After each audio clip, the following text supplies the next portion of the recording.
The night's grind has ended. Now the best ball breakfast begins, where we draft 2 big board drafts on Underdog Fantasy. Let's go. Oh, another Influencer 101 for the backward hats, bro. Rigged! Zach Ertz with no Tyler Algier bringback? Yikes. You reached around for correlation? That's a no-no. You ADP bros disgust me. How about you just live a little? Handcuffing might actually be a way to get unique if the field's avoiding it. The Wi-Fi at this resort is a disaster? These fucking streamers don't have player takes. What if a piss boy draft is the room you need? Oh! Good mornings all around. GM, hi, GM. Sir, we do need coffee. And you know what? Normally, sometimes I wait a little bit, but I need the coffee right off the rip as well. Tough scene for the Johnny-come-latelys who aren't going to get their ASMR. Normally, they get it about 5 minutes in, but this is for the people who show up on time.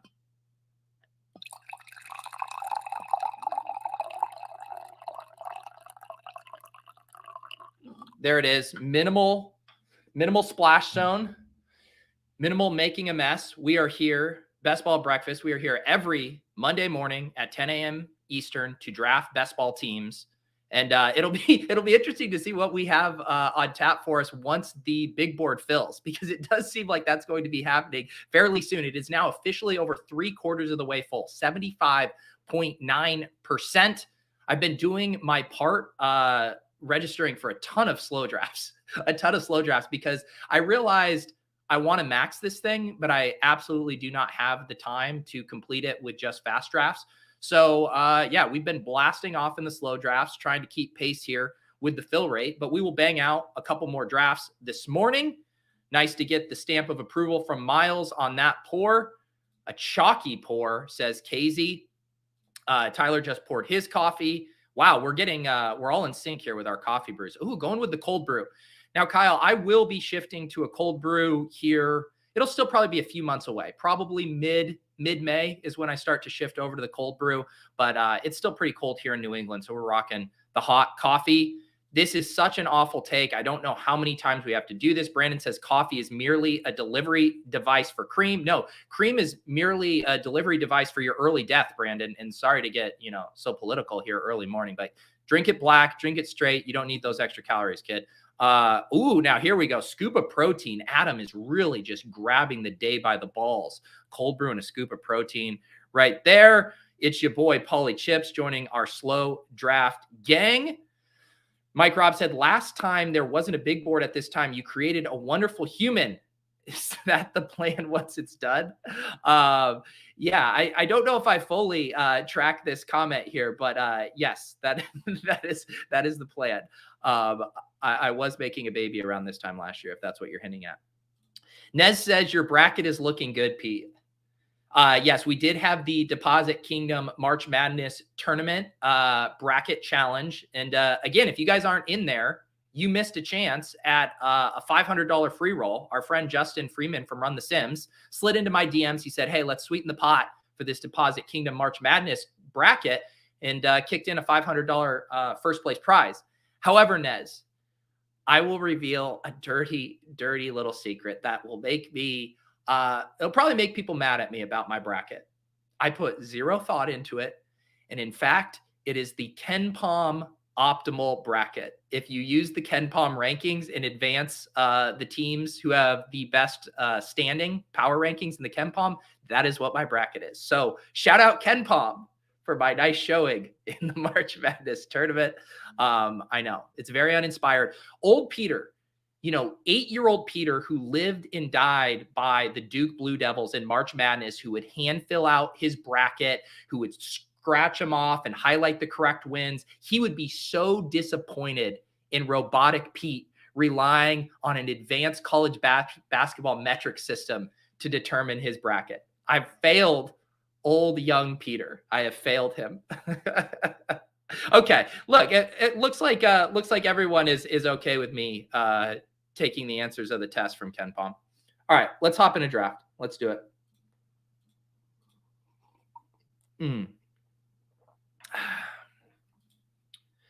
Yeah, I also did I got invited to do this March Madness fantasy draft, which is pretty fun. And basically the only category is points. And so then it has like a similar kind of, I don't know, strategy to the Underdog playoff best ball stuff where you're trying to, pick the teams that are going to advance far, but also the players who are going to score a lot of points. And I'm doing really well in that. Because of the Ken Palm stuff, I went very heavy on Tennessee. And that seems to be working out as well with Tennessee upsetting Duke. A lot of slappies thought Duke was going to beat Tennessee, but Ken Palm, my guy Ken Palm knew. Looks like we have the absolute badge brigade out this morning. Oh my God. Oh my God. We got 1, 2, 3, 4, 5, 6, 7, 8, 9 badges, 10 badges, only 2 non-badgers. I'm kind of shocked Sam doesn't have a red badge because Sam is in virtually every draft I do. But we are going to be battling this morning. We are going to be battling. I didn't get the Influencer 101. I have the Influencer 16, and we are off to the races. Let me see if I can get my screen situated here so you guys can see all of the picks. Uh-oh, Adam, you didn't put enough protein powder in your iced coffee there. You ended up in the overflow. Those fingers weren't nimble enough. A couple more scoops of protein and you'll get in the flagship draft.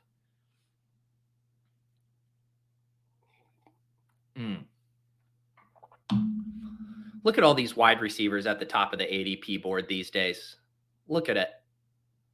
CMC, the only running back with an ADP in the top 10. You love to see it. We'll grab Tyreek Hill here to start. This is a pretty chalky start. I feel like we are having a bit of solidified ADP at the top of these drafts now.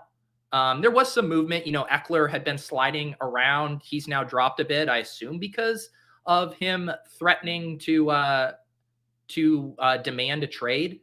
I guess I can see why the uncertainty of him not ending up on the Chargers would knock him down a few spots. But otherwise, Justin Jefferson, Ja'Marr Chase, Cooper Kupp, Christian McCaffrey, those guys are pretty locked and loaded as the top 4 picks. You will see Tyreek Hill flip Travis Kelce. Sometimes people don't want to take Travis Kelce this early just because of the depth at tight end right now. But yes, very, very chalky start for us here.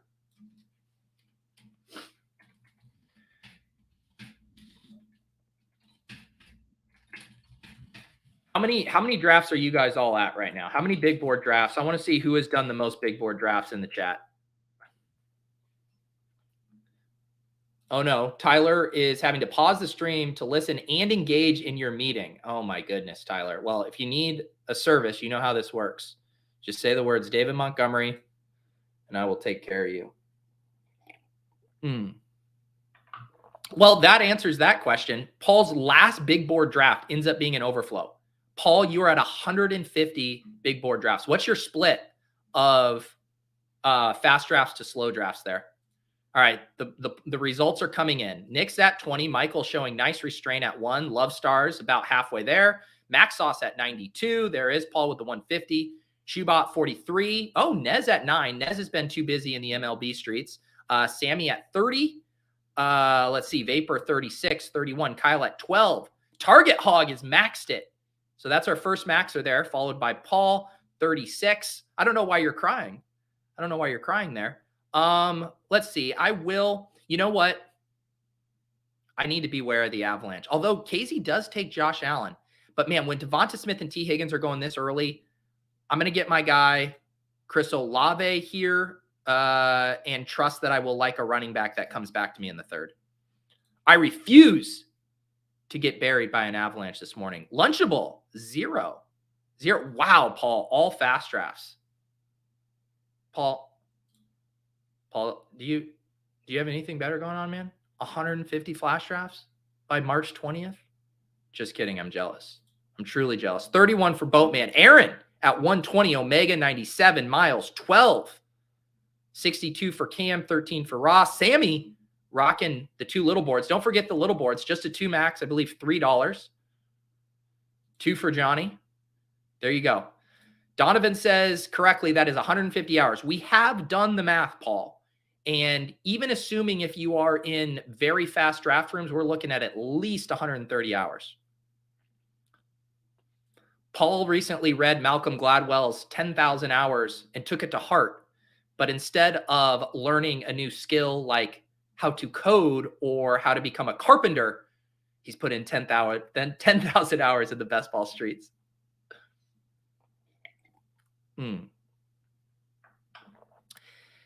Second round, Eckler is a steal in the second. That's kind of like saying automatic ATM machine, isn't it, Chris? Second round, Eckler is a steal in the second.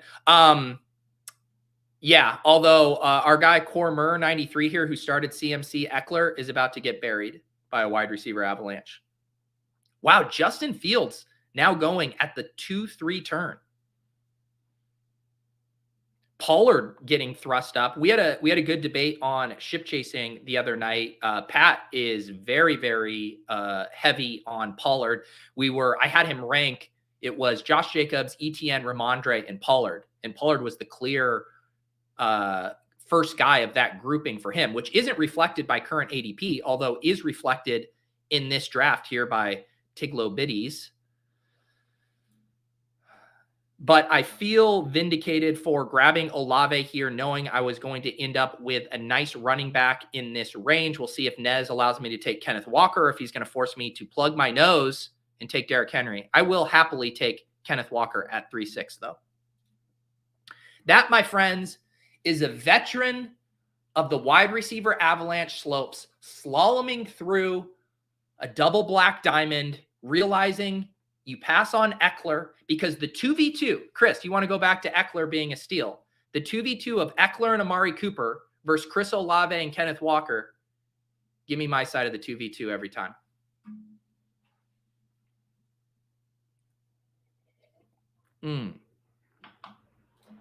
Here's the thing. Jonathan says team no slows. If I was on team no slows, I would also be on team no maxing. And I really want to max the big board. And so it's my only path. It's my only hope. I'm in an ungodly amount of slow drafts right now. I told myself it is now last in, or what's the phrase? Last in, first out. I don't know what I'm trying to say, except I can't register for any more slow drafts until I finish one. I can't do any more slow drafts concurrently, is the point I'm trying to make. I'm in too many. So the rest of my slow drafts will have to come once I complete some of these drafts. What is up, J Mike? Anything from your big board? I need you to clarify, J Mike. Oh, here we go. Any takeaways thus far from your big board drafts that will inform the formal 18-round drafts in the coming months, structure, and the like? Look at that. An actual non-trolly beneficial question, J Mike. Yeah, I mean, I've been thinking about, the big board stuff. There is the elements that are unique just to this contest. Let me make this pick here, and then I will keep going on that one. Let's see what KZ is going to do. He takes Mark Andrews. I was going to give him a long look. I will go ahead and take Judy here. I would say, J Mike, a couple of the things specific to the big board. I've talked a lot about the bombs going off in these backfields and really wanting to play ambiguous backfield situations. And I think you could even say ambiguous target situations through the cheaper option right now, just knowing how much we saw free agency shake things up and how much the draft is going to shake things up. I'm going to record. I started, maybe you guys saw the short on my channel, Best Ball Tip. I'm going to try to keep that series rolling. And one of the next ones I'm going to do is about how you want to play these backfields before the NFL draft through the cheaper one. And I use the example of Najee Harris and Jalen Warren, where I don't think it would shock anyone if the Steelers used one of their first early picks on a running back, and that would completely detonate any value that Najee Harris in the 4th round has. Of course, in this draft, he's going to go in the 5th round. But the point being, if you're selecting any Steeler right now before the NFL draft, I think it has to be Jalen Warren when there's that big of a spread. So that's one kind of lesson to the big board. But once we shift over to the 18-round stuff, I think we're going to want to start pushing the structural edges to even more of an extreme. I think right now, because of the 20 rounds, because of the lack of information, the 3 quarterback builds, the 3 tight end builds are very viable. And once we switch over to the 18 rounds, there's going to be such an opportunity cost at those onesie positions with the firepower that you're going to need at running back and wide receiver, that I think I will be shifting to way more 2 quarterback and 2 tight end builds in that scenario. Should we just do a quintessential Peter pick and take George Kittle here at 5-6?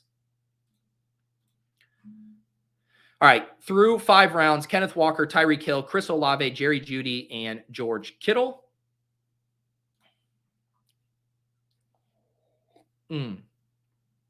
But, some other things, J-Mike, obviously the quarterback ADPs this year are much, much different. And now that we see the market getting even more confident in Justin Fields, you continually see the Joe Burrow the T. Higgins or Ja'Marr Chase drafter want to stack with Joe Burrow. And the quarterback ADPs are going to be another, really interesting decision point this year. And it's fun, too, to look at the 2 winning teams from last year on Underdog that won the Millie, obviously King Capital's regular season team, which was a double elite quarterback build with Jalen Hurts and Joe Burrow. And then you look at Pat's build, which was a mid to late round 3 quarterback build. And I do think that is going to be a huge decision point this year. I mean, the double elite quarterback is almost not even going to be viable in the 18-round contest, because you're going to have to use a 2nd and 3rd round pick or a 3rd and 4th round pick to be able to get 2 of these elite guys. And I do think there'll be too much opportunity cost at wide receiver specifically to pull that off. So that will be an interesting meta trend this year to see where the field settles on quarterback. You will see lots of elite quarterback with a punt. You'll see lots of cheap late ones, but getting 2 elite quarterbacks will be very tough. And I'll be interested to see the RotoViz data too. They normally do. Sean has written extensively about the quarterback window and how, historically it's more like, round 8 to 12. Last year, it kind of ended with Justin Fields and Tua. And that window has historically been a very ripe area to find quarterbacks that have upside. But if you push it too far, then you can get shut out there a bit. Wow, look at all these wide receivers just flying off the shelves. I think I'm going to do the same move that I did in the 2nd round, where I pass on the quote unquote running back value, knowing one's going to come back to me in the 7th, and I will take Kadarius Toney here. Mathology wants the stress test, the double elite quarterback builds. That's what it is going to be. You're going to have to tie up a ton of capital. I think I have one of my slow drafts. I did do a Josh Allen and Justin Herbert build because I had Stephon Diggs and Mike Williams and both of Allen and Herbert slid past ADP. And so it's like very special circumstances where I feel comfortable pulling it off, where it lines up with stacks and you're getting good values on it. I don't know if you guys have noticed this in your drafts lately, but the Joe Burrow has been slipping a little bit more. And I would say if you have a Chase or Higgins share and you are doing a lot of these, to try to push it, because at the beginning of draft season, Burrow was almost always going in the 3rd round. And now you can get exactly what Galaris had happened here, where you still make your other selection in the 3rd round and then Joe Burrow comes back to you. Because depending on where you are on the board, if the Chase drafters from the 2 hole and say you grabbed Higgins, even at like pick 22, you can sometimes let it come all the way back around to pick 46. And I'm just using rough pockets of the board here. But because the only other person who's really excited to grab Joe Burrow is blocked, or you have him blocked on the other side of the board, I think you can really push Joe Burrow ADP to the mid to late 4th these days. God, why did I take George Kittle? Am I just going to do this? Am I going to do double elite tight end? Screw you guys. Screw you guys. If you're going to give me Kyle Pitts at pick 78, I can't help myself. Oh. No one in this room wanted to take Kyle Pitts. 14 picks after ADP. You guys are sick. God damn it. I did it, Aaron. I did it. Yeah. And Love Star is confirming here. I've gotten some Burrow Chase with Burrow at 47. Yeah. I'll go as far as saying right now, I don't think you can select Burrow in the 3rd, because so many people are getting the stack in the 4th right now. And no one wants to click Burrow without one of Chase or Higgins. No one is lining up to backdoor stack, Joe Burrow with Tyler Boyd.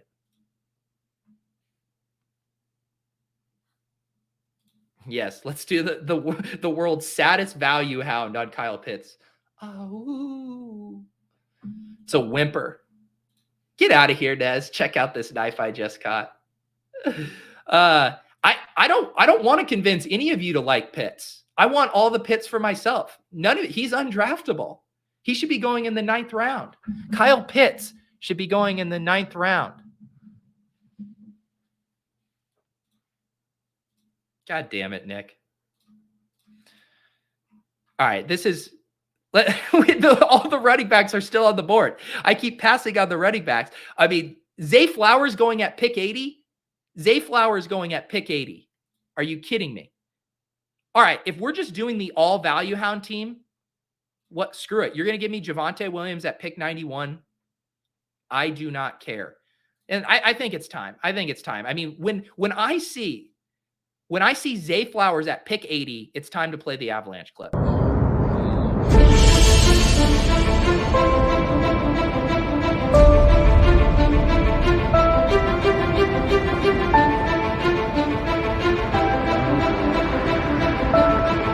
Oh, dear God.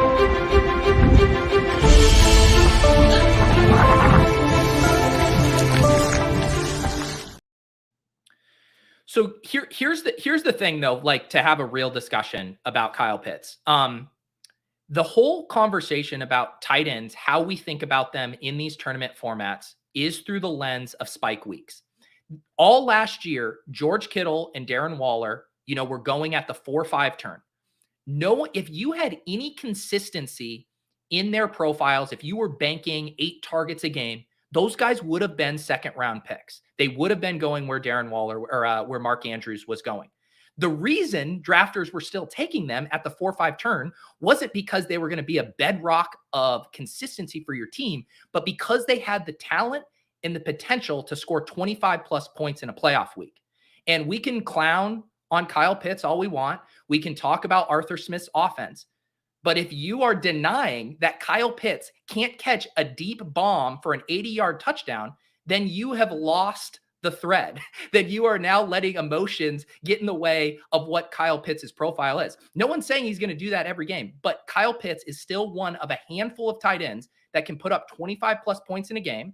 And that will come in very, very handy when you're trying to finish 1st or 2nd in one of your week 15, 16, or 17 groups. That's the Kyle Pitts thesis. That's why you should be scooping him up, especially when he slips past ADP. You are getting what you were getting from Waller and Kittle at the 4-5 turn last year on paper. That the whole reason people were drafting them there. That's what you're getting from Kyle Pitts now, apparently at pick 78. All right, let's see here. I don't have any stacks going with Watson and Prescott. I never select James Conner. A little glass of Chardonnay. Let's have a little glass of Chardonnay this morning. Come on down, Zach. That pick is making me thirsty.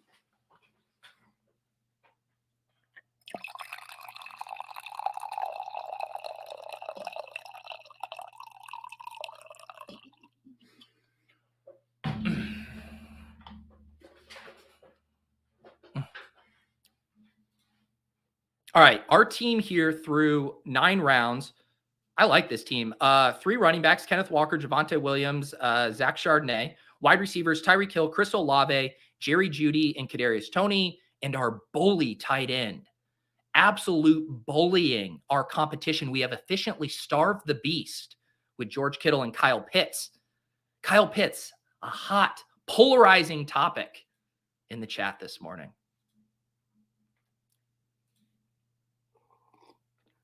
Thanks, Johnny. Not enough people compliment me on my sick pores. Means a lot. Yes, I did see our friend Pat Carrain steaming up Nico Collins in his latest legendary upside post. I like that. Everyone's leaning into the abbreviation, the leg up. I told him, I was like, people aren't going to say legendary upside out loud in the same way people don't say establish the run anymore. Everyone just says ETR. Leg up is a pretty good abbreviation there. Wow. Nick feeling that coffee pour in his loins.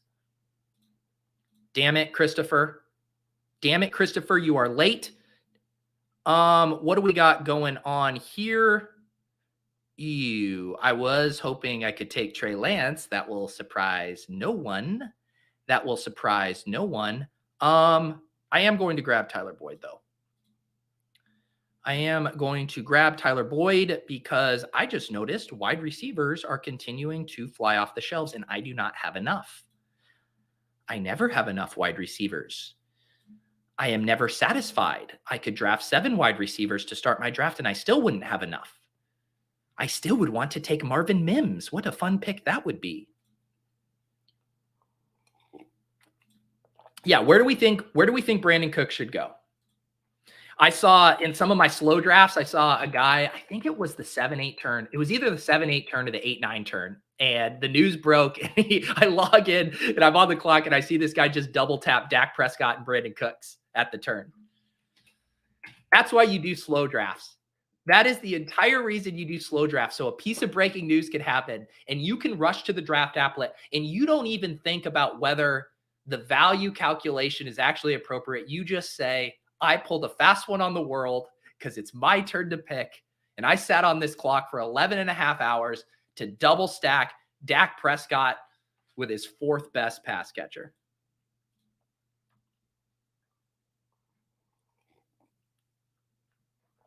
See, this looks like, look how polarizing this is going to be. Miles says Cooks in the 12th. Nez says Cooks in round 6.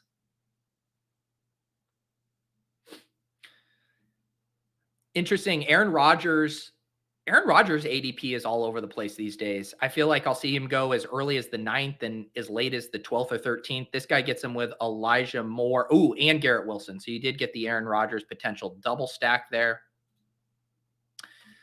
When did Tua go? Where did Tua go?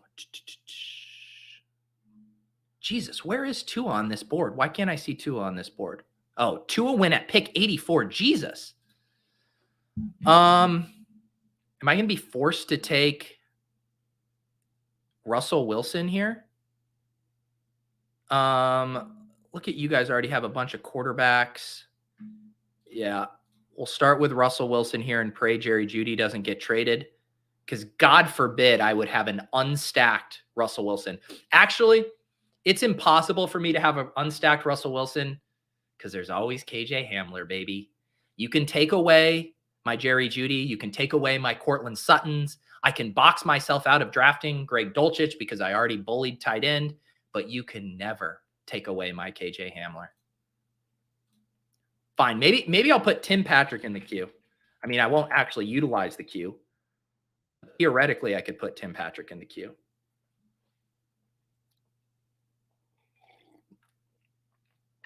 Sacrilegious says, man, these best ball breakfast streams are hard to wake up on time for on the West Coast after daylight savings time. Late to the party, but I'm here. Welcome, Sacrilegious. Fire this up on 2X. Catch up. You'll have a invigorating Kyle Pitts rant to get your day started there on the West Coast. 7:30 a.m. That is legit. That is legit. I feel your plight. We are all very impressed with you guys rolling out of bed. I think you need to start setting an alarm clock. I would love whoever your roommates are for you to have to explain to them, why did the alarm just go off at 7 a.m. Eastern? Well, you see, I need to go watch Best Ball Breakfast. I was hoping Derek Carr would come back to me so I could stack that bitch up with Chris Olave. That is not happening. Should we just take the all-injured team here and take Kyler Murray? I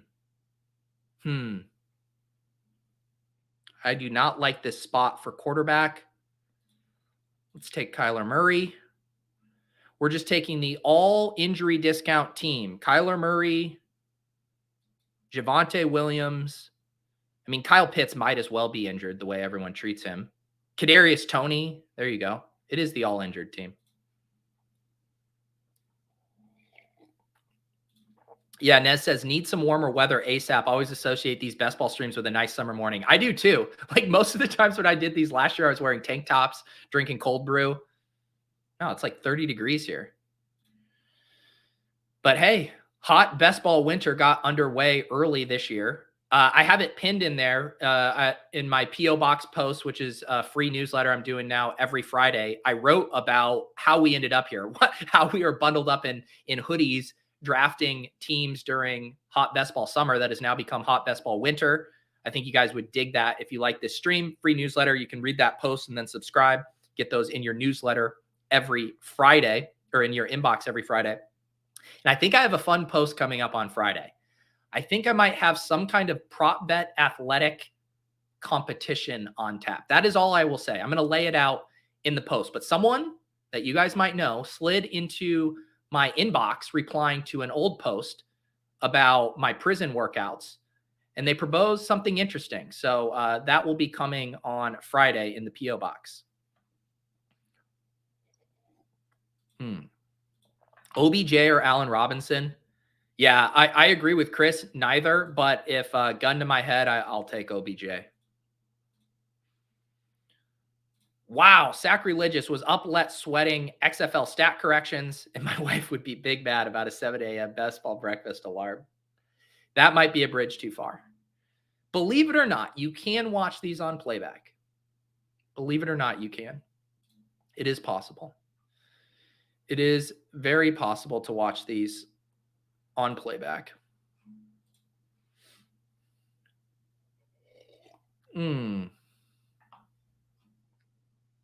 Hot prison workout summer.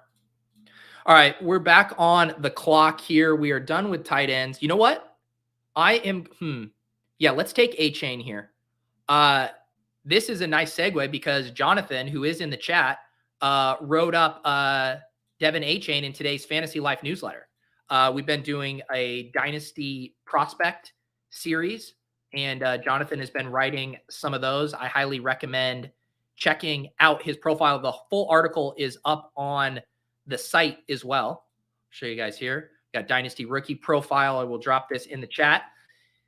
Devon Achane, who is a very, very fast man. I thought it was interesting, too, how Jonathan mentioned he was so hyped up as a speedster coming into the combine that some people found his 40 time even underwhelming at what, a 4.32, which is hilarious that we wanted him to be even faster, cracking the 4.2s. But I think Achane in this range is a very good risk-adjusted pick. This is kind of the quintessential 0 RB range here anyways in these, rounds 11 to 14. So getting Achane at pick 150 seems like a nice bet. Rookies over the olds. Except, hey, and I meant to do this earlier, but leave a little Adam Thielen for me, guys, at the end of the draft, all right? Don't be running to take Adam Thielen away from me.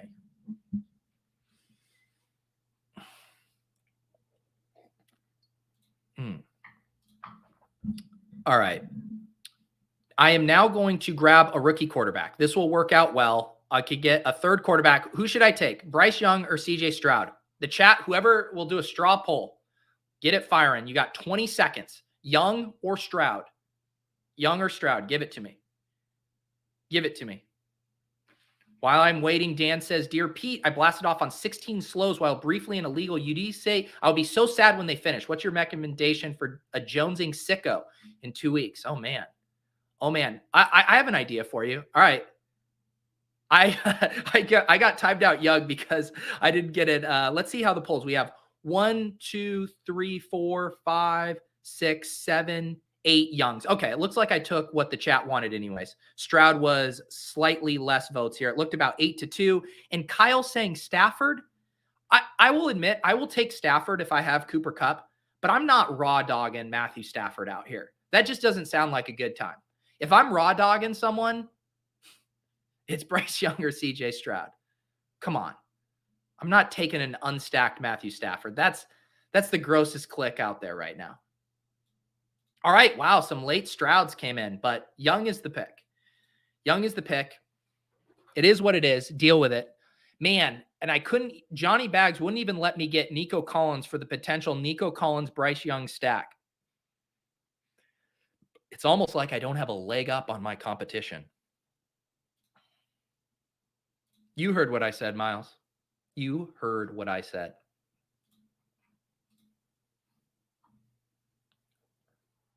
Please don't clip that. All right, so we're good at quarterback and we're good at tight end because we got Russ Wilson, Kyler Murray, and Bryce Young. That's fine for a punt QB room. Our tight ends are good. George Kittle, Kyle Pitts. Our running backs, Walker, Javonte, Charbonnet, Achane. Maybe we need to worry a little bit about early season production if Javonte Williams, Chardonnay, and Achane aren't balling out of the gate. And then wide receiver, I need to cover some ground here. I need to cover some ground at wide receiver. I got too sidetracked, too many detours here. It's time to catch up.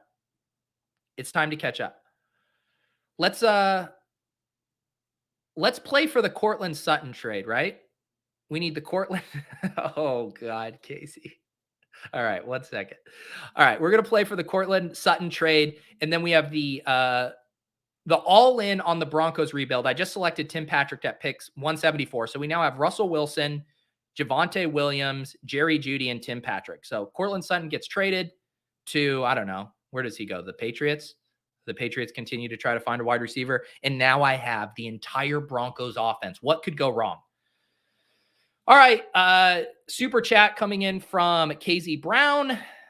Those of you who know it says Davis Maddock, David Montgomery.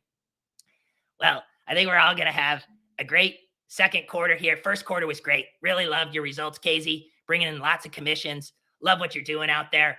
Lots of hustle. Lots of pounding the pavement. Really making yourself available to your coworkers. Really appreciate it. And dude, I just want to say Q2 is going to be absolutely lit. Q2 is going to be lit. We do have the fun committee meeting. We're going to plan an outing for everyone. We're going to go axe throwing. Yes, everyone. We're going to go axe throwing. I think it's going to be great for community and team building here at the company. Congratulations, Casey. It's going to be a great Q2. All right. there's David Montgomery saving Casey's job at work. I want you guys to know how much strength that took. I was really hoping I could get both Tim Patrick and Tyquan Thornton, but Cam here sniped Tyquan Thornton from me. But that's growth. Me taking Tim Patrick over Tyquan Thornton is growth.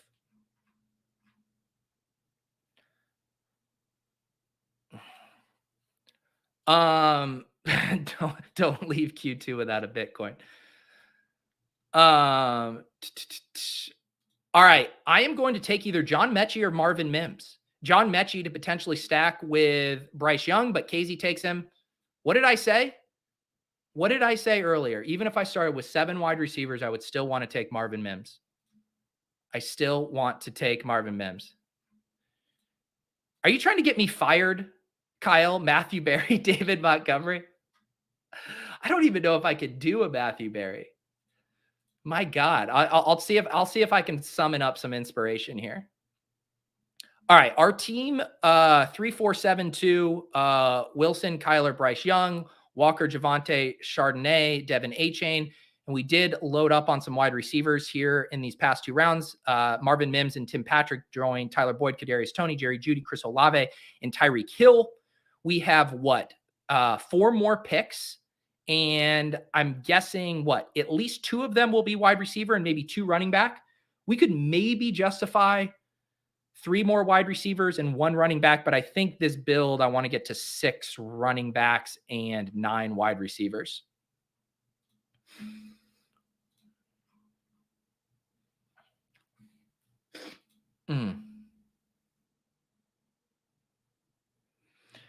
This is a good question, Donovan, because I don't know a lot about him as well. Donovan says, what is Mechie's profile? I believe, and correct me if I'm wrong, and you guys will always correct me if I'm wrong. I know that. I believe he has more of a slot inline profile. Like when I saw him get drafted by the Texans, what was in my head was like an upgrade on the Kiki Kuti stuff. Someone correct me if I'm wrong on that. Yeah. All right. Slot receiver. There we go. All right. What are we going to do here? I guess wide receivers are starting to get pretty gross. So maybe we take a running back here. I still kind of like, Michael Carter.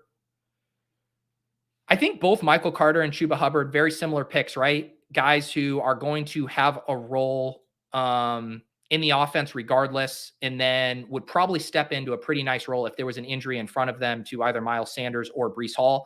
And I do think Michael Carter's pass catching role might be slightly undervalued if Aaron Rodgers is there. Just thinking you're going to get more competent checkdowns to the running back.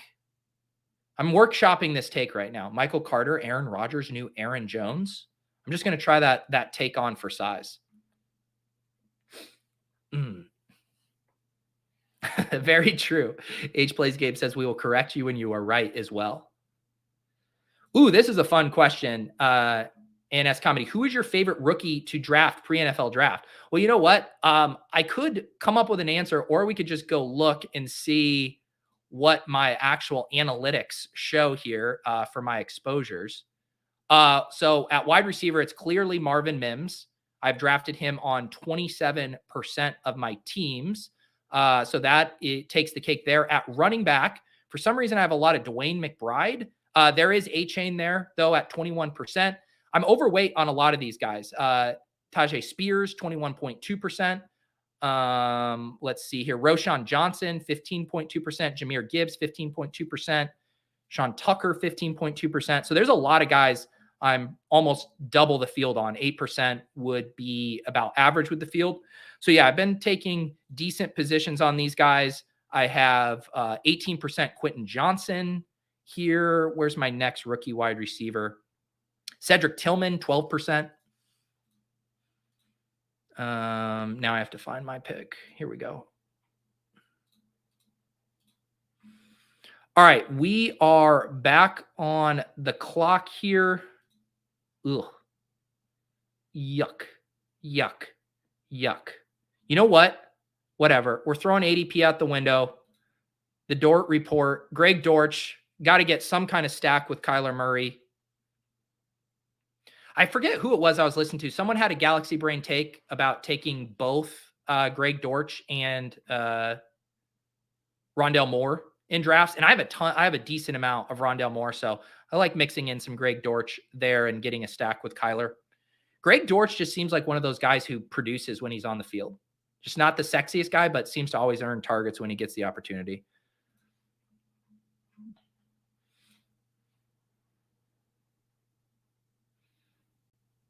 Aaron says, we got to get that Breece Hall down. You mean ADP down? Like JK last year and Javonte this year, but Breece is Teflon to that, apparently. His injury isn't as severe as Javonte Williams is, and I don't know. I have no problem where he's going in this early third range. I understand wanting more of a discount, but I think you are already getting the discount. If Breece Hall played the full season last year, he would be a back end of round one pick. He would be going, and not in this draft because this is a crazy piss boy draft, but he'd be going around where Bijan Robinson is going if Breece Hall played the whole year last year. So I do think you are getting a discount on him.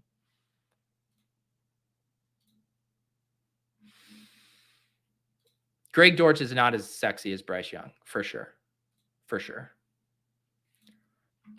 We have two more picks here. We're at 3, 5, 8, 2. Like I said, probably one more running back, one more wide receiver. But man, who are the deep wide receiver? Oh no, I already said I'm taking KJ Hamler. Duh.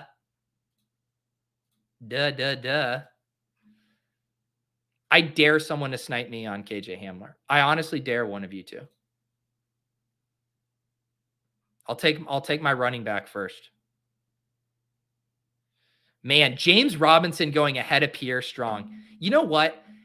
Now seeing that this is happening, it pisses me off. I wasn't going to take Pierre Strong. I click him in way too many drafts, but it's time to fight back. James Robinson should not have a higher ADP than Pierre Strong. I'm going to do my part today. I'm going to do my part for Pierre Strong Nation. Pierre Strong Hive, stand up. We will not stand for this James Robinson ADP ahead of him. Tyler Scott. Okay, I am now officially crowdsourcing wide receiver picks for my final 20th round selection here. I'm open to ideas. I will put any idea in the queue. KJ Hamler, Tyler Scott. Any suggestions? Any other suggestions for my last wide receiver pick.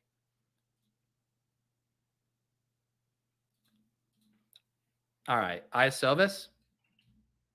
What happened to this guy? You guys were all drafting him. At Perry.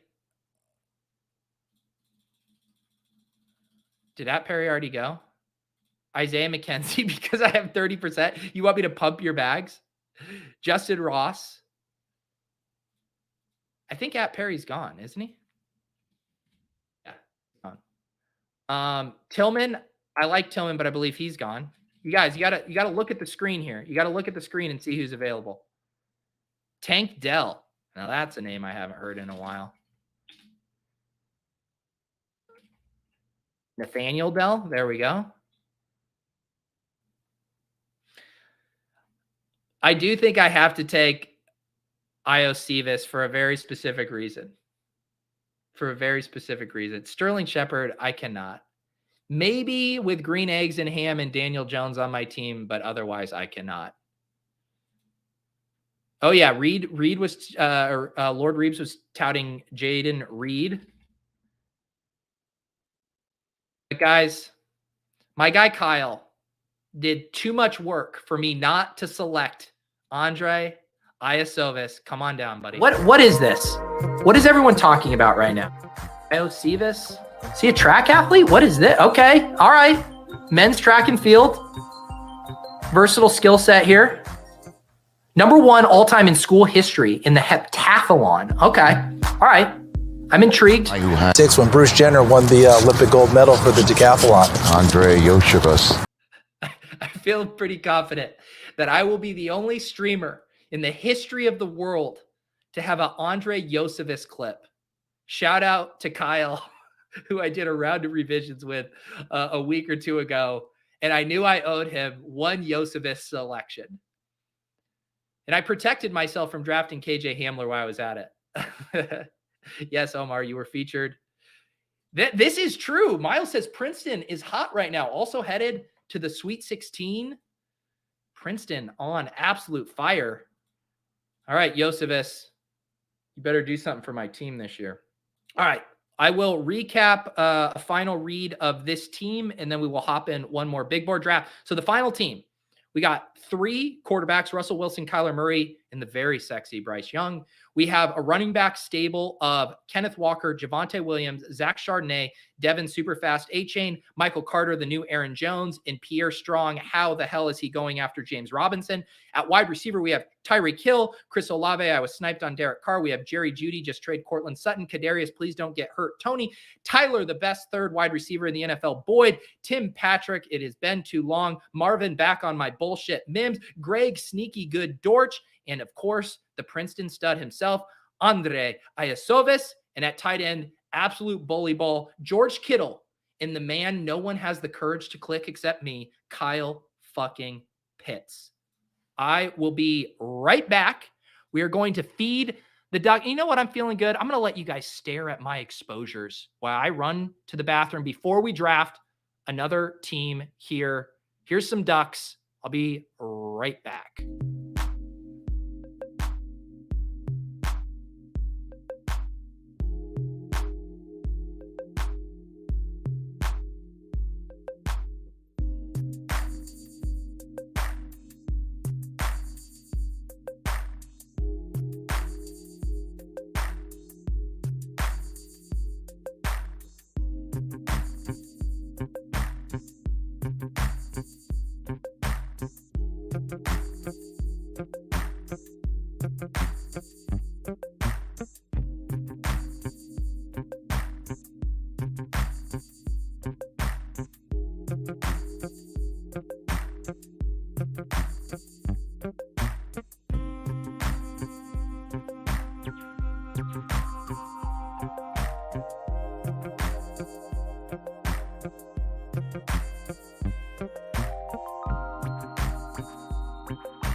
All right, we're back.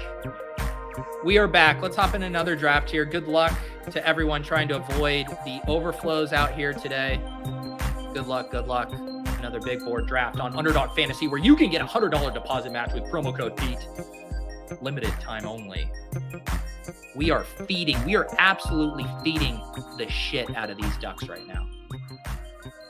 All right, the draft snap fills. We got Jonathan in here, the Wilkinator. Not as many badges this time, which is nice. The Influencer 112. Ooh, tough scene. What happened to my background? Where did my background go? There we go. Paul, catching up on the stream, says the Avalanche clip on 1.75x is great. Oh, dear God. Really ratchets up the sense of urgency there.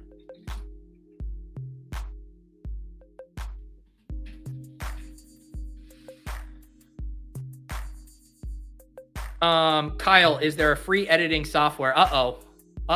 The people are getting ideas for clips to make.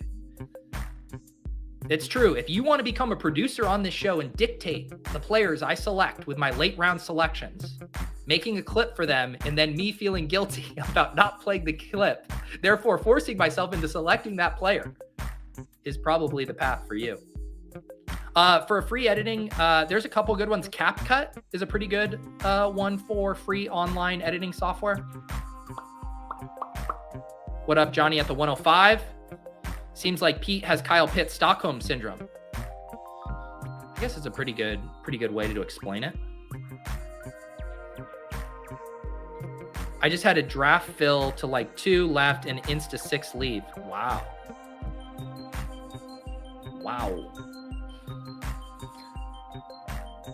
Kyle using a Vimeo free trial out there. What a grinder. Kyle, by the way, I owe you a gift card to the store. I owe you a gift card.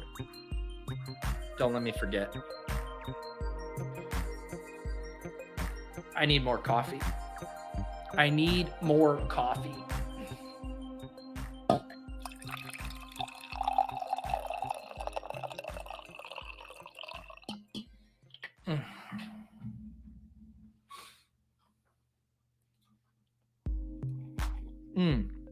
All right, but remember, in these second drafts, got to pick up the pace here.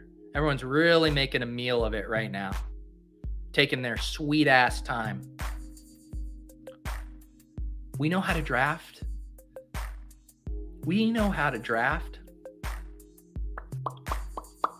Travis Kelce. This is what I was talking about before, how sometimes, Travis Kelce by ADP, I believe, goes at pick 4.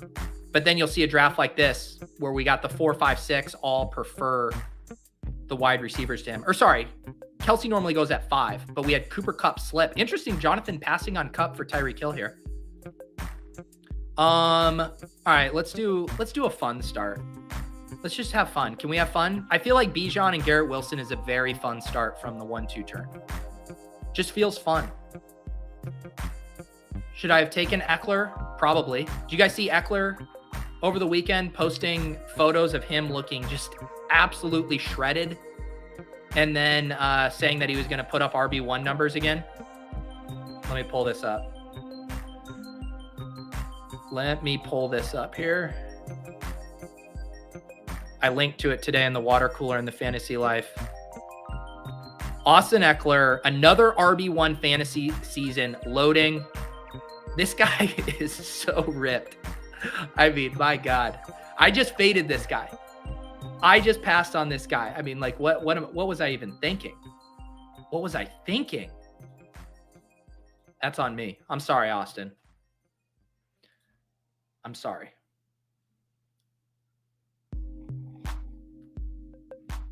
Ooh, this is a good question. Top Stats says, do you think this is the year the 1 and 2 picks stay the same all year? I think so, because I'm trying to think of the paths. Like, what could possibly happen for Christian McCaffrey to flip those two? I mean, maybe if Eli Mitchell got injured? But even then, wouldn't people still worry about another running back having a decent role on San Francisco?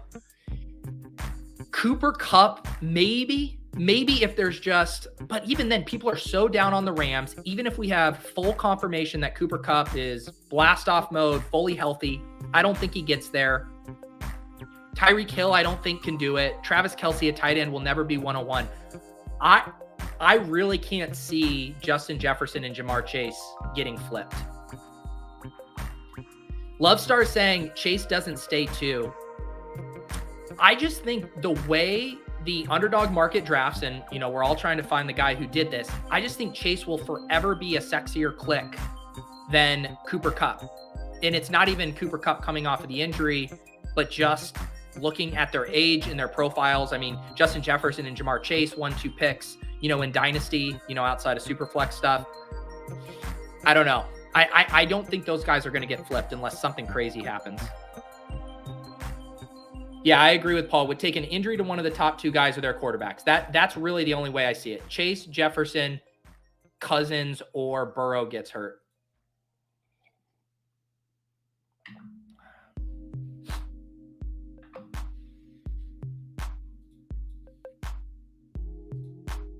Top Stat says I could only see CMC moving down and Kupp or Hill, Diggs moving up. There's just no way Diggs is going to be able to be a 1-2. He disappointed last year, and I do think they will add another wide receiver in the draft with decent capital. I don't really see it. I mean, maybe had Rodgers gone to the Raiders, maybe Devontae Adams could have challenged. Because Devontae Adams was really good last year, and that included stretches with, I'm burping, with Derek Carr, and had that monster game with Jarrett Stidham. A.J. Brown, was getting outplayed by Devonta Smith down the stretch. I don't know. I can't find any case for other than Justin Jefferson and Ja'Marr Chase at the top. The ETR slappies have CMC at 2. I think no one can question Christian McCaffrey's ceiling, right? Like, we know he can put up that 30 burger there, but it does feel bad to select a guy with a top 2 pick who might be in a timeshare, who might only be getting 15 to 20 touches. I've been taking Christian McCaffrey at ADP. I'm not fading him or anything. I'm just trying to see if I could make the argument for taking CMC over Chase. The other thing too is, like, in these drafts, when you look at the 2v2s, I tend to like, even if you look at this, right? Ja'Marr Chase and Kenneth Walker versus, let's even say, on this one, it would be CMC and T. Higgins. I mean, which one do you guys like better? I guess that one's close. Chase, Walker versus CMC, Higgins. But sometimes Higgins is gone by here, and you might be more looking at a CMC Metcalf versus a Chase Walker. I don't think he's a bad pick. It's just I have a hard time passing on. Did I just get auto-drafted Amari Cooper? God damn it. That really chaps my ass. We started having a long conversation, and I got auto-drafted Amari Cooper. This is how I get my exposure to players I don't like. I start talking on stream and get auto-drafted. Wonderful. Wonderful. Must be the second draft of the day if I'm getting auto-drafted. Here I am fiddling with 2v2s in my head, splitting hairs about CMC at ADP 2 or ADP 3. Meanwhile, I'm getting Amari Cooper auto-drafted to my team. God damn it, Mike. These positive EV drafts with the streamers. Can we get a list of your top 5 ass chappers? Number 1, Amari Cooper. Number 2, Najee Harris. Number 3, Paul, for finishing 150 drafts before I could even get 35 completed. Number 4, David Montgomery, for ruining our precious baby boy, DeAndre Swift. And number 5, all the haters and losers who don't like Kyle Pitts and KJ Hamler. Those are my top 5 ass chappers of the week.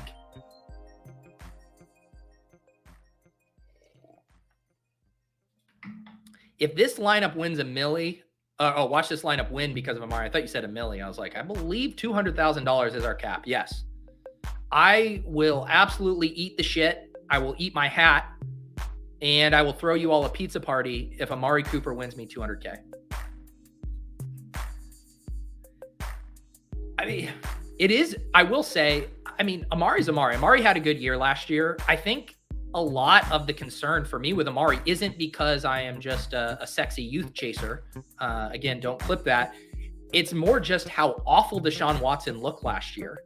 And, Amari's splits were better with Jacoby Brissett. So to me, that's kind of where the risk is with Amari. I don't actually have too many concerns about his talent or his projectable volume, all that stuff. But Deshaun Watson might just be total dust. Does that not give anyone pause at the 3-4 turn? Yeah, I mean, Kyle's saying what I just said. Amari is gross, but he could ball. Put up high-end wide receiver 2 numbers with Brissett. I'd feel a lot better taking Amari Cooper if Brissett was there. And instead, we have to deal with this fucking dust ball, Deshaun Watson. Don't worry, if I eat my hat, it will be a backwards hat. I know, I'm really off-brand this morning. The dad hats don't look quite as good backwards. You got to wear the dad hats forward.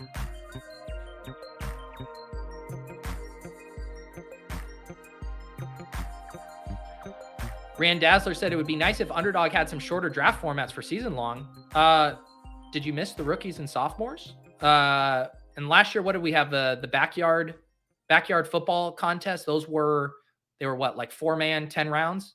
They definitely have some shorter ones that roll out. The rookies and sophomores it sounds like exactly what you were just describing. And I will say, I do know some birdies have told me there's some cool new formats coming this summer. So I think you guys will be pleased to see some of the new contest offerings this summer.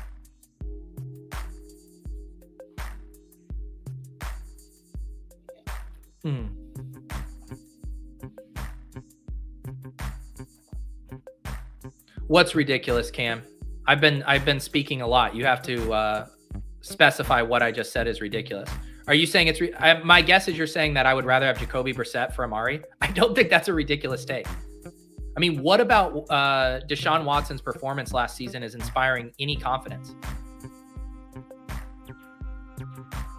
See, there it is. The Joe Burrow discount. If we learned one thing today, it is do not take Joe Burrow at or ahead of ADP. He will come back to you, my friends.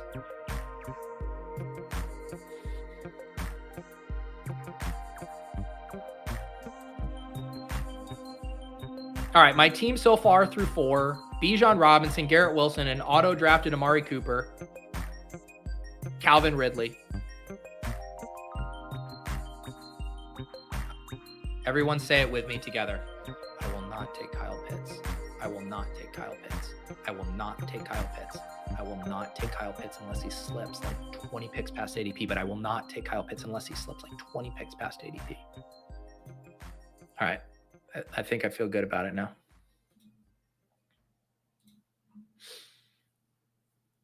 Please, I want to pick so bad here.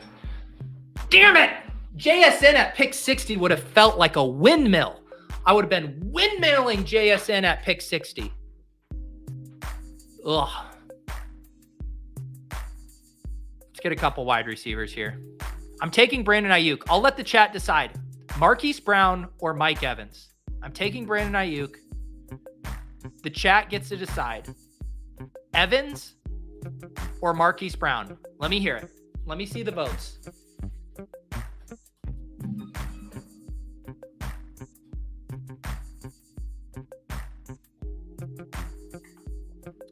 The H-Play says, Pete just drafted Russell Wilson and didn't mention anything about last year's performance. The prices are very different between those two, I will say. Okay, Evans. It seems like Evans is winning the vote. There were some Hollywood sprinkled in, but it seems like Evans won. I mean, it is a little easier to have a stack you feel good about because Kyler's so cheap when you take Marquise. I've honestly been randomizing it. I've been flipping a coin there. It's also like you have the ADP twins of Pickens and Burks. I've been just trying to split that.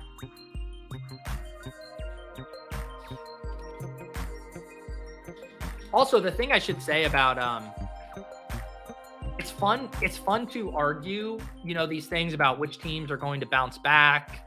Are guys like Russell Wilson and Deshaun Watson burned? But with all of this stuff, you're drafting like you're right. So the second I get auto-drafted Amari Cooper, I have no choice but to draft this team as if Deshaun Watson is going to ball the hell out.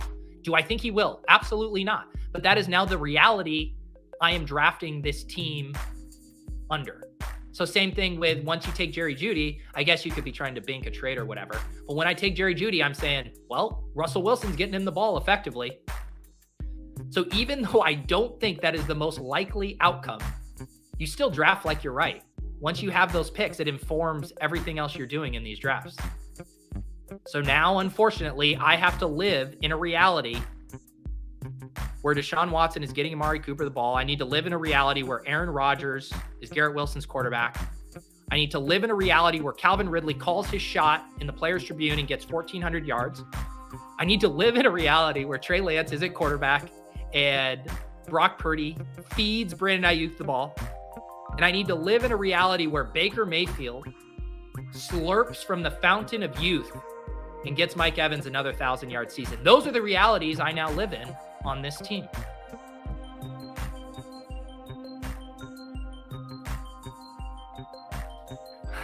I didn't even ask for a formal poll on Burke versus Pickens, but we did get one vote for each side. Donovan says, is it bad that my exposures are pretty high, mostly in the 30s, 3 above 40? I do not think in the big board draft specifically that is bad. I think I respect the ADP of the first 4 to 5 rounds in the big board to a good extent. Like, I wouldn't mind just letting it auto draft the first 3 to 4 rounds for me. But after that, I think there's far more uncertainty in the ADP and far less efficiency than you'll see at like closing line time for the Best Ball Mania ADP, which was so efficient.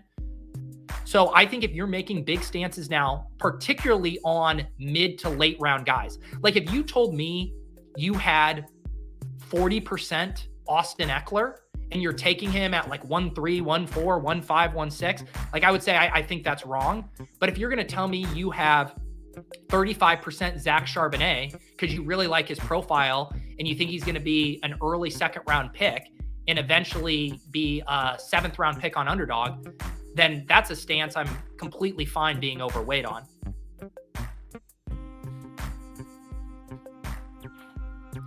Chris Diaz saying, working on a clip, where do I send it? So the best way is either Twitter DMs or Discord DMs, and I will give you my edits. I will just say here, to save people trouble, and I am very excited when you guys make clips.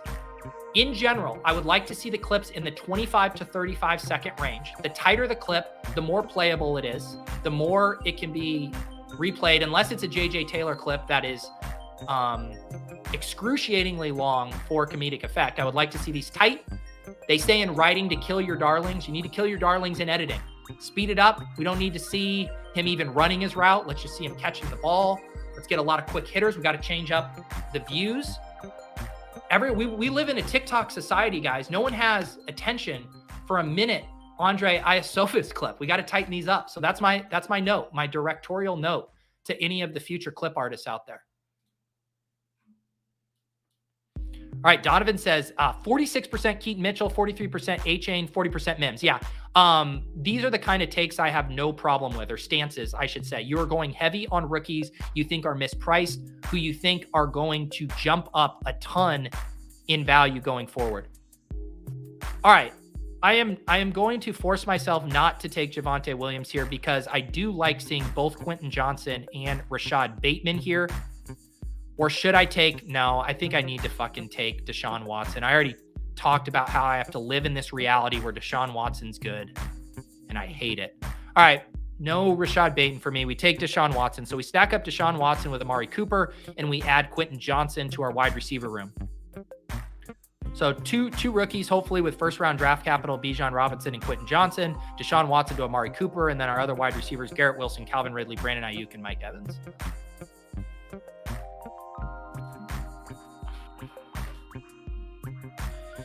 Cam says Brissett does not run and threw 12 TDs in 11 games. I'm not talking about Brissett as a fantasy asset. I'm talking about Amari Cooper's fantasy value. And Amari Cooper was better with Brissett last year than Deshaun Watson. And again, I'm fine. If the take is, you know what, he just had some rust, he's going to bounce back, he's going to be like his old self in Houston. If that's the take, I buy it. But you have to say that Jacoby Brissett was better for Amari Cooper last year than Deshaun Watson was.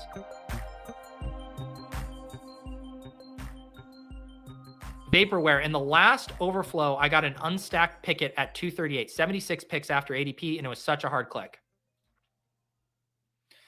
All right, Chris says, where should I get music? All right, we're really getting into the weeds here on this.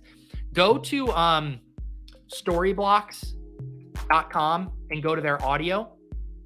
I have a license to get tracks here. You do not need an account login to browse, though. You can go search for all kinds of music by genre, all kinds of stuff. Go search, find your clip, send me the link to that clip, and I will download it for you. That's storyblocks.com/audio. Vaporware says, in the last overflow, I got an unstacked Pickett at 238, 76 picks after ADP, and it was such a hard click. Yeah. And see, I think that's a great selection. If you're getting Pickett for free as your third quarterback, I mean, looking at the other quarterbacks that are going in that range, right? We're talking Kyle Trask range. We're talking Jacoby Brissett range there. Guys who we can't feel confident are going to start the entire season, where we know Kenny Pickett is going to be their starting quarterback. That Pickett ADP, I wonder, man, a lot of Pickett faders out there. All right. Anyone else doing anything interesting in here? Let's see what Jonathan's doing. So he did Hill, Olave, took the detour for ETN, Kirk, and then got that stack with Trevor Lawrence. Dameon Pierce, continue to think Dameon Pierce is a nice value there at pick 69. Nice. Jordan Addison and Cortland Sutton. The difference between Jordan Addison and Quentin Johnson are interesting. It seemed like, would you guys agree that Jordan Addison has a higher likelihood of hitting and producing in year one than Quentin Johnson, but Quentin Johnson's upside is maybe a little bit higher? Is that a fair characterization of those two and the differences in their ADP right now? That's how I've been thinking about it, but maybe that's wrong. I will say Pat did give me, in one of his articles, he wrote about the top three wide receivers, Quentin Johnson, Jordan Addison, and JSN. And he did get me a little more hyped about Jordan Addison, because I feel like the ways I've heard people discuss Jordan Addison is more as a slot guy. For some reason in my head, I pictured him as a low ADOT guy, didn't test that well. But Pat was writing about how he actually has some good downfield chops and can get open deep, which made me a little bit more intrigued about him than if he was just kind of a limited slot player. And obviously very productive in college, which we like to see as well. All right, I'm trying to think here of other stacks I might be interested in. Trey Lance is still on the board. Aaron Rodgers is on the board. So I definitely have some options here for Garrett Wilson. We could do something gross late with Mike Evans, either Mayfield or Trask, but that never feels fun. I guess this is an interesting spot here as far as a 2-quarterback or 3-quarterback build. If I do an Aaron Rodgers or Trey Lance with one of these picks, are you done at quarterback with a Watson-Lance pairing or a Watson-Rodgers pairing? Probably in this build, I would be done. All right, Sacrilegious gives my Quentin Johnson, Jordan Addison take the stamp of approval. Kirk Cousins goes here. All right. God. Lance or Rodgers? My God. I am going to do Pat Freiermuth. I like getting Freiermuth as my first tight end in this range. All right. I'll let the chat do it. Lance or Rodgers? You guys get to decide. I'm taking Pat Freiermuth. And then I'm picking my second quarterback, Trey Lance or Aaron Rodgers. Give it to me, chat. I have Garrett Wilson and Brandon Ayuk. Who am I taking? Who am I taking? Let me know.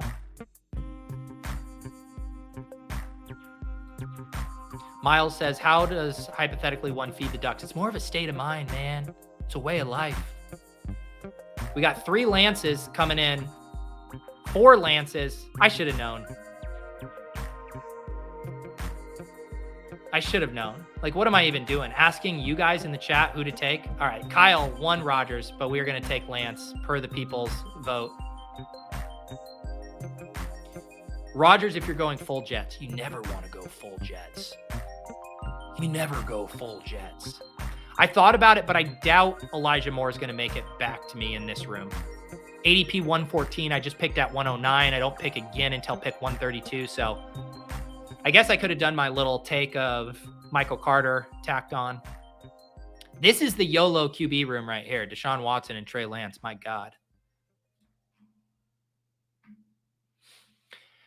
Yeah, Sir Shibi says Rodgers Moore was there. I definitely could have double stacked it. But having no tight ends there, and I do consider Pat Freiermuth a tier break after this. Like once you get down to the Dalton Schultz, Knox, Kmet, Dulcich, Chig tier, I consider this a second tier. But I do really feel like Freiermuth is one of those, I don't know, top 8 or 9 tight ends who could be a top 5 tight end on the season. So I like grabbing the end of that tier when it's there. Obviously, if David Njoku had fell, that would have been a nice double stack with Deshaun Watson. But considering I had taken 0 tight ends at pick 108, I like Freiermuth there.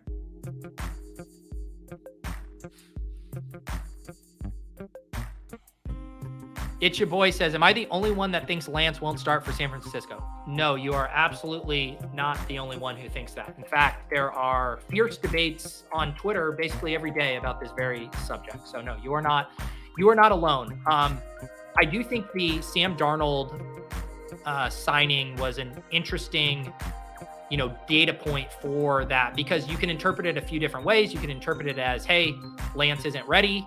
You can interpret it as, hey, Brock Purdy's injury recovery timeline might not be there, and they want to have a second quarterback who's healthy on the roster to start the season. I have the same take I've always had on this situation, which is there is going to be a large range of outcomes for this quarterback situation as the season progresses. I do think both of the quarterbacks represent value where they're going. Like if we know locked and loaded Trey Lance is going to be the starter week 1 through the preseason, all of that, his ADP will rise up to the levels it was at last year as, a 7th, 8th round pick. Obviously, if Brock Purdy becomes the starter, his ADP will greatly rise here from pick 228. So I don't mind taking either of them right now, just knowing there's lots of ways this could play out, but the Niners are a team we want to take bets on, especially when you land a George Kittle, a Debo, or Brandon Ayuk early.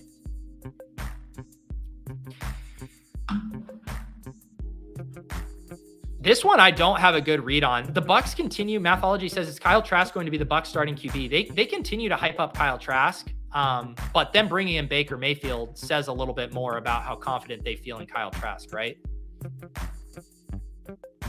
To me, it seems like close to a 50-50. It seems like they're going to have a true camp battle.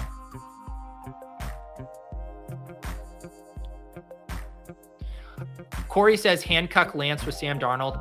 I honestly don't mind. This might be a build. If I really don't like my 20th round pick, I don't mind taking Lance and Purdy together in this format. I don't mind slapping on the condoms and locking up Purdy and Lance.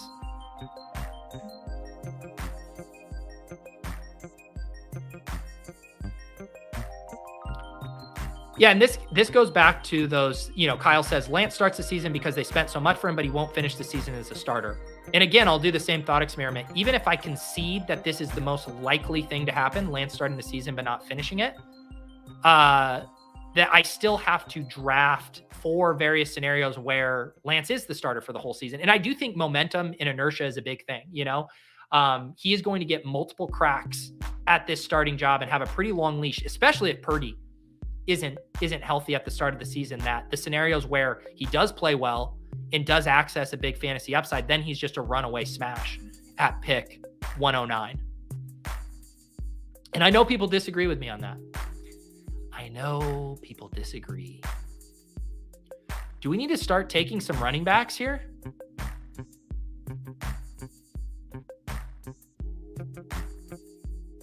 All right, Zay Jones goes. I still don't know. It's interesting we haven't gotten any update on Kareem Hunt, where he's going to sign. I think I'll take a flyer on Kareem Hunt here. Don't worry. I know he's not going to be on the Browns. Not trying to get an extra little stack equity. And I will take my guy Wandale here. I will take my guy Wandale. All right, the squad through 12 rounds: Deshaun Watson, Trey Lance, Bijan and Kareem Hunt, Garrett Wilson, Amari Cooper, Calvin Ridley, Brandon Ayuk, Mike Evans, Quentin Johnson, Wandale, and Pat Fryer, Phil Hellmuth at tight end.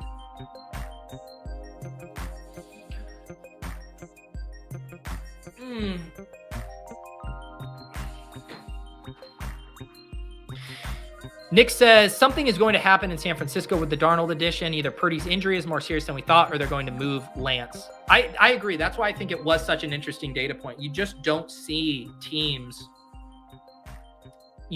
spend on a third QB like that. I mean, the third quarterback on most teams is a complete afterthought. I feel confident saying Sam Darnold is the best third string quarterback in the league.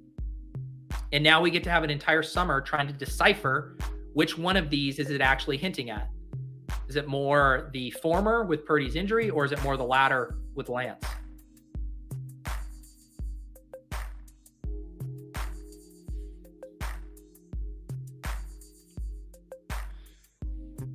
All right, any other interesting builds we have going on here?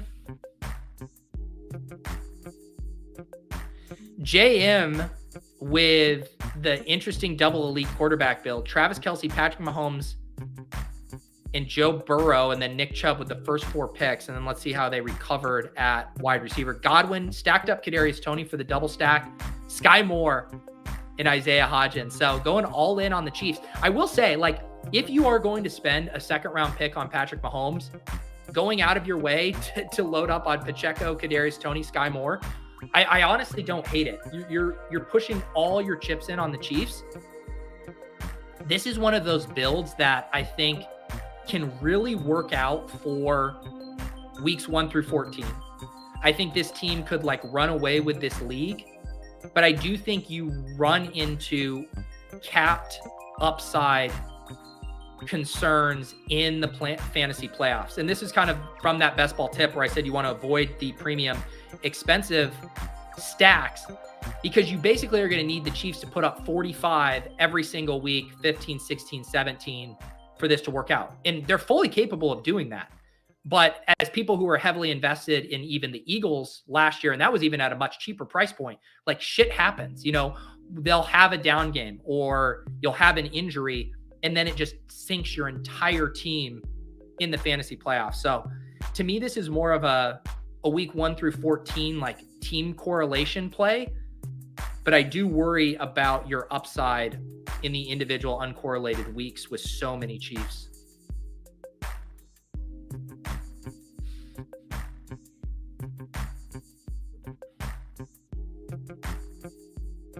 Yeah, and I do think with this build, if you're going all in on the Chiefs, I don't think you can take Joe Burrow there. I think you got to take, one of these wide receivers: Pittman, Judy, Kirk. You've already hitched your wagon to the Chiefs. Now you got to see it through.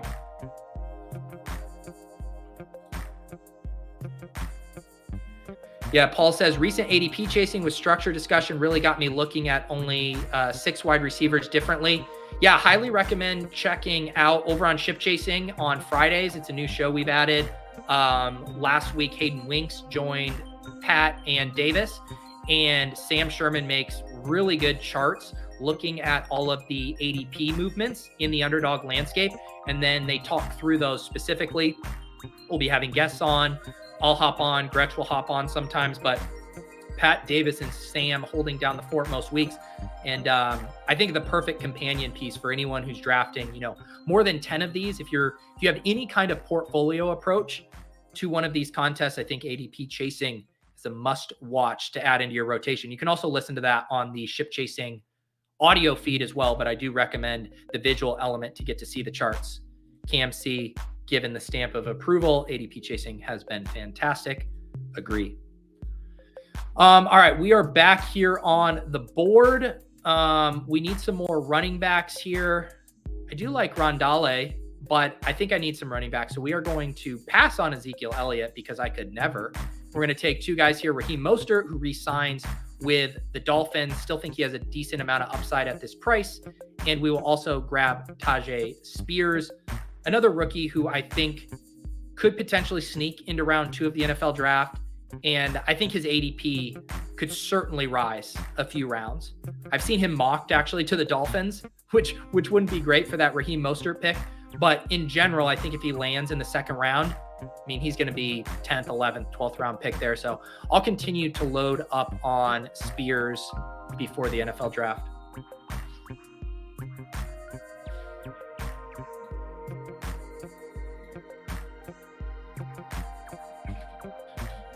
Got a G chat from my wife who said my bracket is in first place.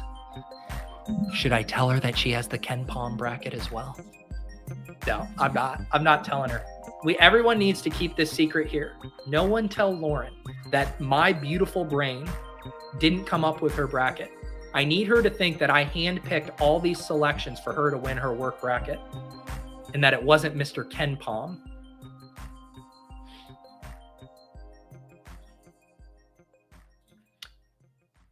Man, I might need another bathroom break here. I might need another bathroom break. I'm getting so old. Can't even do an hour and a half stream without needing 2 bathroom breaks because I'm chugging so much coffee. Vaporware, you know what? A lot of times I do these streams and the chat is always lusting after another team. Ooh, look at the team out of the 4 hole. Ooh, look at that team from the 101. It's nice for Vaporware to finally toss some praise my way. This is a solid team from the 12 slot. I like it. Thank you, Vaporware. I appreciate that. Not enough people tell me how beautiful and well executed my builds are. I will say this draft has been a little bit more, I'd say, skewing closer to ADP than the previous one, which was a true piss boy avalanche. Ooh, it's TD Bets. Could you show us your favorite team you drafted so far? I would have to tab through them. I do have some pretty sexy 0 RB and anchor RB teams that I like. I'd have to go through, but maybe I can do this again sometime soon. Purple Yosh says, I am done driving for now. Where are we at? We are in the 15th round of our second big board draft of the morning. And we have a 2-4-7-1 build going here. Pretty balanced now, positionally. Deshaun Watson, Trey Lance. I believe I'm done at quarterback. Maybe not. Running back, Bijan, Kareem Hunt, Raheem Mostert, Tajay Spears. Definitely need some more help there. Wide receiver, we're in pretty good shape.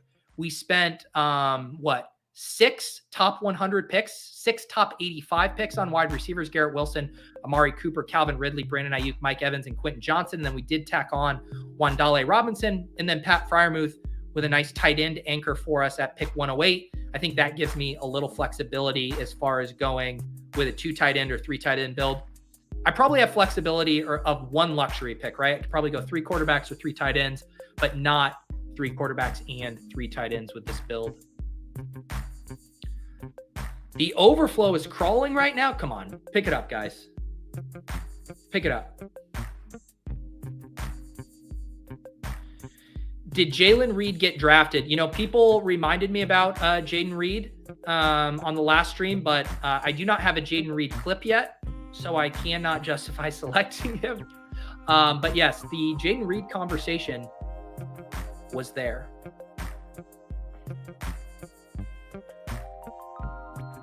I really am itching to take Pickett. I can see it in my mind's eye right now. I take Jalen Warren with one of my running back picks, and I start to justify the Kenny Pickett, Jalen Warren, Pat Freiermuth. I am going to have to take a bathroom break before this draft finishes. My God.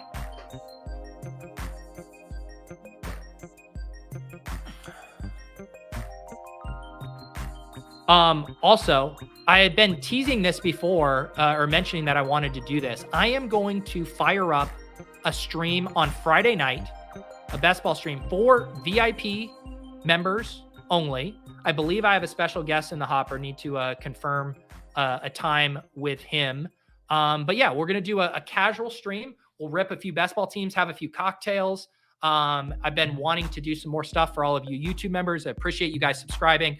I know I had a lot of stuff for you guys during NFL season with the DFS stuff, but want to make sure I'm back giving you guys some unique content. So if you want to get access to the Friday VIP hang, you can become a YouTube member. That also comes with some spots in the Discord channels. I am going to grab Roshan here. Sorry, I'm now looking at the board at pick 180. We will do Roshan, and do you have another running back we want to do? Is there any other tight ends here? I don't want to take Trey McBride quite yet. You know what we're going to do? We are going to set ourselves up. We're going to take Jalen Warren here. So we double tap running back, Bijan Robinson, Kareem Hunt, Raheem Mostert, Tajay Spears, Roshan Johnson, Jalen Warren. But yes, what was I saying? Friday night, probably around, 9 p.m. Eastern, a little late night, grab a cocktail. We'll draft some teams, talk about the big board, best ball strategy. And once I confirm the time with my guests, I will announce that. All right. I know we only have a couple more rounds left, but I legitimately have to go to the bathroom. So I'll be right back.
Taking this piss boy bit way too seriously. Exactly. Normally I like to keep the pissing during the stream to the board. This coffee. One more pour here. Final pour. If you tuned in late, you listen to your ASMR pour at 2x speed. Here's one more for you. We're almost out.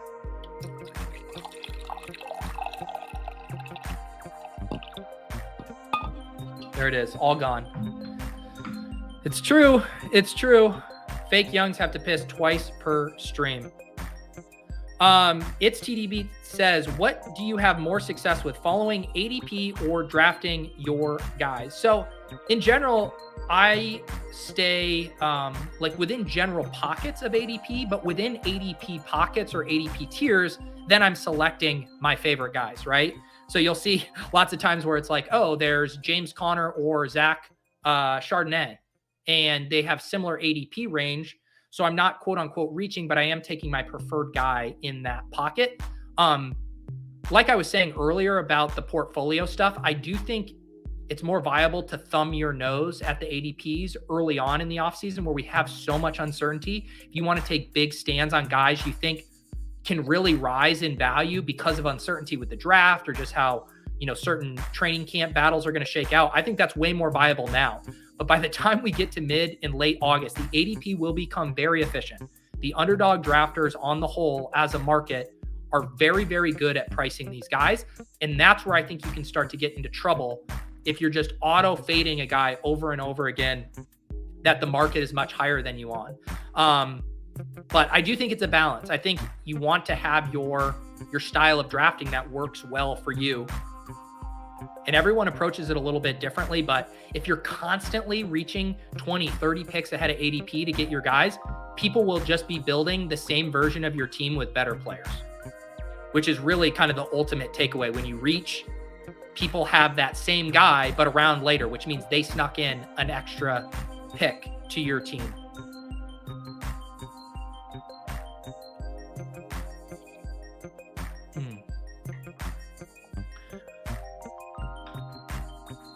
Kenny Pickett still kicking around? No, someone took Kenny Pickett. There, see, now I don't have to take Kenny Pickett.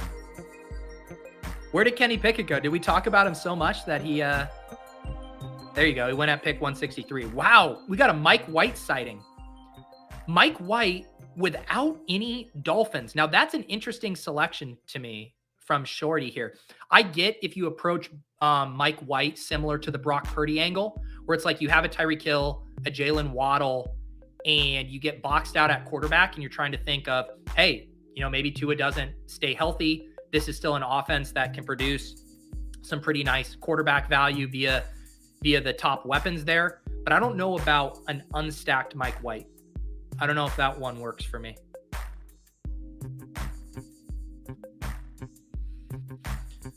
All right, let's see what we are going to do. I just want to say, who told me to take, I'm going to jinx it here.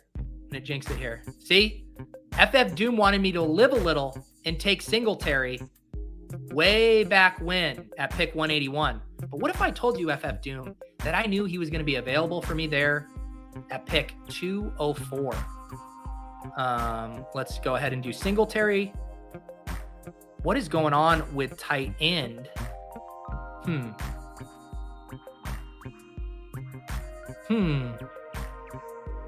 don't really love this tight end. We might just have to punt it with our last two. I can't stop drafting wide receivers. We'll take Mecole Hardman and then finish off with two dart throw tight ends, I think will be the play. I think that will be the play. Sacrilegious also weighing in on the topic. It's a combo of both, drafting your guys near or after ADP, balancing your exposure in the early rounds, getting a little more loose with your exposure as you get into the mid-late rounds. Definitely agree with that. And one thing that, we had one thing last year that got kind of lost in the sauce of all the week 17 stacking stuff is it leads you to natural diversification. So what I mean by that is we all have our guys that we like. Some of us can't help but clicking Kyle Pitts every time, can't help but clicking Tyquan Thornton every time. When you do say focus on stacking, say you are prioritizing week 17 correlation once we get the schedule, you are naturally going to break ties in other directions. Like in this first draft, I had the choice between Tyquan Thornton, who I normally take, and Tim Patrick. But I had made a bet on the Broncos and Russell Wilson, so I took Tim Patrick in that draft. Normally, if I'm not considering any other factors, I'm just blindly clicking Tyquan Thornton, who I think is mispriced, and moving on. So focusing on something that you've already done with your draft leads you to natural portfolio diversification. And I think the same thing can happen with ADP. It's the whole Dos Equis guy, right? I don't always take David Montgomery, but when I do, it's when he slips 20 picks after ADP. So I think it's just really being purposeful in meaningful when you make those decisions, if that makes sense, where it's like, yeah, I want to be underweight on this guy, but there are factors where I will embrace taking him. And that's say, I'm making a big bet on the Lions. I already took Amon-Ra St. Brown, and I think David Montgomery fits that team level correlation, or he's now so cheap that I think he becomes a value. So let those kind of early excuses, ADP values, team stacking, lead you to natural diversification, even if you don't love them in a quote unquote vacuum.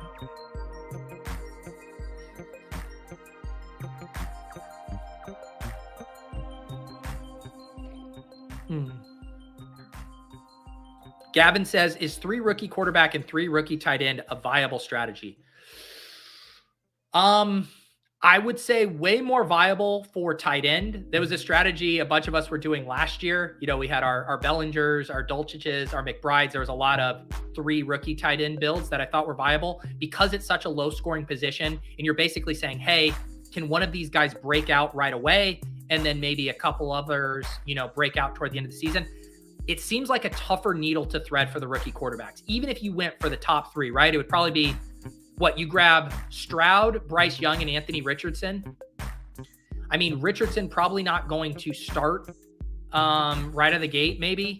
And so now you need Stroud and Bryce Young, who are probably going to be on 2 of the worst teams, right? You got the Texans and the Panthers, who have 2 of the most barren wide receiver rooms in the entire league.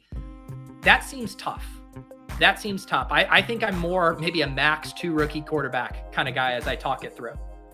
That seems a little thin to me. I think it's very likely you get buried through 6 weeks. And even if they do start to come on, that you're too far behind the 8 ball. All rookie onesie strategy. Yeah, I don't think you can pull that off.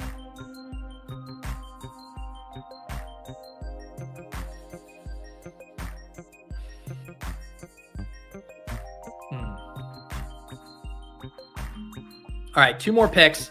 All right, I am, of course, letting the chat determine my late round flyers. So let me start getting some suggestions for tight ends. I'm going to finish this draft with 2 tight ends. I'm at a 2-7-8-1 build. Pat Freiermuth, some of the best available on the board right now: Hunter Henry, Zach Ertz, Cade Otton, Daniel Bellinger, Luke Musgrave, Sam Laporta, Albert O, Robert Tonyan, Donald Big Dick Parham. I think it probably stops about there as far as interesting guys. I was considering Hunter Henry with that last pick, as Love Stars points out. So him sliding all the way to pick 228 feels good. And then I wouldn't mind someone with more upside. Cameron Braid officially released, so maybe a little Cade Otton. Sam Laporta is a comfy clip around here. Maybe you chase the athletic dragon with Albert O or Donald Parham. I am going to take Hunter Henry with this first one. We got 26 seconds to make our second selection. Corey says Cade. Any other late tight ends? The chat is quiet. The chat has no opinion on my 20th round tight end, which is fair. It seems like a very weird thing to have a strong opinion on. All right, a second vote for Cade. Cade it is. Cade, come on down. TD Bet says, I think I lucked up early with these drafts because I was taking Miles Sanders, Thielen, Hurst, and Stroud late as my 5th and 6th options. I think those will pay off big. Yeah, I mean, I'm not a big Adam Thielen guy, not a big Hurst guy, but I think the move for Miles Sanders was pretty neutral, and his ADP didn't really move that much. Thielen, Hurst, I think Thielen's still going to be cheap, right? I mean, Thielen's ADP 169. I would say Stroud is the guy that I could see rising a little bit, but I don't know how much closing line value you're going to actually get on those guys. All right, we had some late Laporta and Kuntz stream come in. Johnny wants me to roast your vanilla 105 team.